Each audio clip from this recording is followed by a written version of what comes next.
नमस्ते। आज हम एक बहुत ही पुरानी और जानी-मानी कहानी की गहराई में उतरने वाले हैं। लेकिन इसमें एक ट्विस्ट है। हम इसे जीतने वाले के नजरिए से देखेंगे, यानी उस चालाक लोमड़ी के दिमाग के अंदर से। देखिए, ये सिर्फ एक भागम-भाग वाली कहानी नहीं है, बल्कि अगर ध्यान से देखें तो ये मनोविज्ञान, धैर्य और कमाल की रणनीति का एक मास्टर क्लास है। अक्सर हम सोचते हैं कि जो सबसे ज्यादा मेहनत करता है वही जीतता है ना? लेकिन आज हम देखेंगे कि कैसे सही प्लानिंग और स्मार्ट थिंकिंग असल में बाजी मार ली जाती है। तो चलिए इस रणनीतिक सफर की शुरुआत करते हैं। ठीक है, तो चलिए इसमें गहराई से उतरते हैं। बस इस एक विचार पर गौर कीजिए। सोचा था कि वो मुझसे ज्यादा होशियार है। जब लोमड़ी ने आखिरकार जिंजरब्रेड मैन को अपना शिकार बनाया तो उसके दिमाग में ठीक यही चल रहा था। मतलब ये जीत कोई तुक्का या इत्तेफाक बिल्कुल नहीं थी। ये पूरी तरह से एक सोची समझी चाल थी। लोमड़ी दूर से बड़े मजे से ये पूरा तमाशा देख रही थी। उसे पता था कि सामने वाला अपने ही अहंकार में इतना अंधा हो चुका है कि खुद को सबसे चतुर समझ बैठा है। और सच कहूं तो असली खेल की शुरुआत तो बस यहीं से होती है। अब जरा इस शब्द पर ध्यान देते हैं, धूर्त यानी वाइली। कहानी के मूल स्रोत में लोमड़ी को बहुत ही धूर्त बताया गया है। और मजे की बात यह है कि उसकी सफलता का राज तेज दौड़ने में नहीं, बल्कि इसी शब्द की परिभाषा में छिपा था। धूर्त होने का मतलब है बिना अपनी कोई शारीरिक ऊर्जा खर्च किए चालाकी से स्थिति का फायदा उठाना। जब बाकी सभी लोग पागलों की तरह अपनी पूरी ताकत लगाकर दौड़ रहे थे, लोमड़ी आराम से अपने दिमाग के घोड़े दौड़ा रही थी। उसे अच्छे से मालूम था कि जिंजरब्रेड मैन बहुत तेज भाग सकता है। और सच बताएं, स्रोत के मुताबिक लोमड़ी उसके पीछे भागने के लिए बहुत आलसी थी। और यकीन मानिए, यही आलस उसकी सबसे बड़ी रणनीतिक ताकत बन गया। आइए इस पूरी भागदौड़ की टाइमलाइन पर एक नजर डालते हैं, ताकि वो जो अफरा तफरी मची थी ना, उसका अंदाजा लग सके। पहले मिनट में देखिए, एक बूढ़े जोड़े ने रात के खाने के लिए जिंजरब्रेड मैन बनाया। आंखें चॉकलेट चिप्स की और बटन लाल चेरी के। लेकिन जैसे ही ओवन का दरवाजा खुला, बूम, वो वहां से 9-2-11 हो गया। फिर मिनट 5, वो एक गाय के चारागाह से भागते हुए निकलता है। मिनट 10 आते आते वो घोड़े वाली सड़क से गुजर रहा होता है। और 15वें मिनट तक तो वो खेत में पहुंच जाता है, जहां सुअर और मुर्गी भी उसके पीछे हाथ धोकर पड़ जाते हैं। सोचिए, ये कितनी तेज और सांस रोक देने वाली दौड़ थी। हर कोई बस भागे जा रहा था, बिना कुछ सोचे समझे। और ये बात बहुत ही शानदार तरीके से स्पष्ट करती है कि आखिर उन पीछा करने वालों के दिमाग में चल क्या रहा था।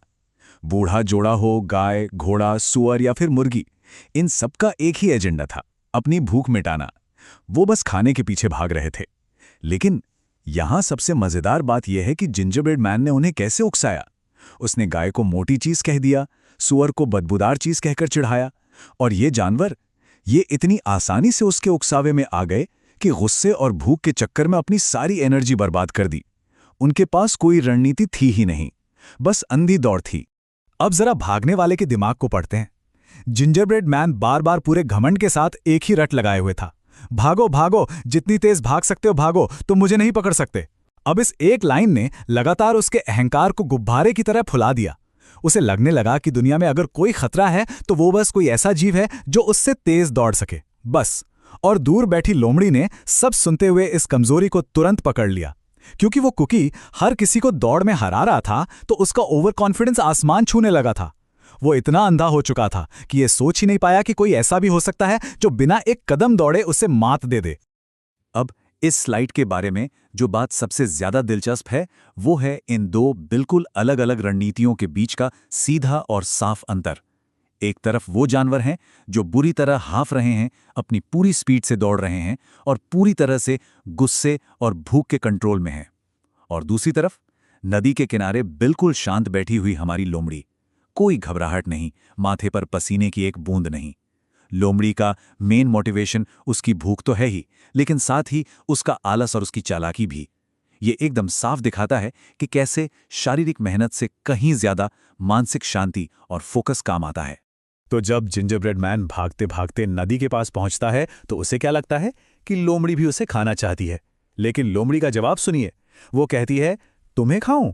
तुम्हारे जैसे मामूली दिखने वाले को? तुम तो स्टार्टर के लिए भी काफी नहीं हो। भाई, ये विपरीत मनोविज्ञान यानी रिवर्स साइकोलॉजी का क्या गजब उदाहरण है। लोमड़ी को अच्छे से पता था कि जिंजरब्रेड मैन का अहंकार इस वक्त 7वें आसमान पर है, तो उस पर सीधा हमला करने के बजाय लोमड़ी ने सीधे उसके घमंड पर ही चोट कर दी। उसे मामूली कहकर और ये जताकर कि वो तो एक निवाले के बराबर भी नहीं है, लोमड़ी ने एक ही झटके में जिंजरब्रेड मैन के पूरे डिफेंस सिस्टम को जीरो कर दिया। तो यहां सबसे महत्वपूर्ण बात यह है कि लोमड़ी की असली और गुप्त प्रेरणा आखिर थी क्या। देखिए, वो उस स्वादिष्ट जिंजरब्रेड को खाना तो जरूर चाहती थी, लेकिन उसकी शर्त यह थी कि वो इसके लिए अपनी जगह से 1 इंच भी नहीं हिलेगी। ये कम से कम मेहनत में ज्यादा से ज्यादा फायदा उठाने का सबसे क्लासिक उसूल है। जहां एक तरफ बाकी सारे जानवर अपनी पूरी एनर्जी चला रहे थे, वहीं लोमड़ी का पूरा फोकस बस इस बात पर था कि बिना दौड़े शिकार खुद चलकर उसके मुंह तक कैसे आए। और इसे सिर्फ आलस नहीं कह सकते, ये तो एक बेहद कुशल रिसोर्स मैनेजमेंट था। चलिए आगे बढ़ते हैं और देखते हैं कि ये सब कैसे एक एक करके तैयार होता है। ये स्टेप बाय स्टेप मैनिपुलेशन की एक सच्ची मास्टर क्लास है। कदम 1, लोमड़ी उसे नदी पार कराने के बहाने अपनी पीठ पर बैठा लेती है।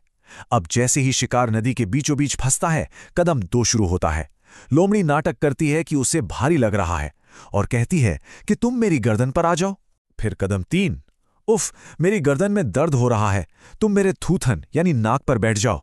और जिंजरब्रेड मैन, वो खुद को बहुत होशियार समझ रहा था, उसने खुशी खुशी वही किया।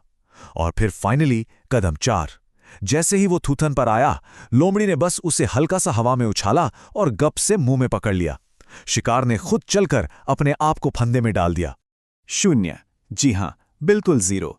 यही वो सटीक दूरी है जो लोमड़ी को जिंजरब्रेड मैन को पकड़ने के लिए दौड़नी पड़ी। जरा सोचिए, जहां बूढ़े जोड़े गाय, घोड़े, सुअर और मुर्गी ने पागलों की तरह मीलों की दौड़ लगाई और अंत में उनके हाथ क्या लगा?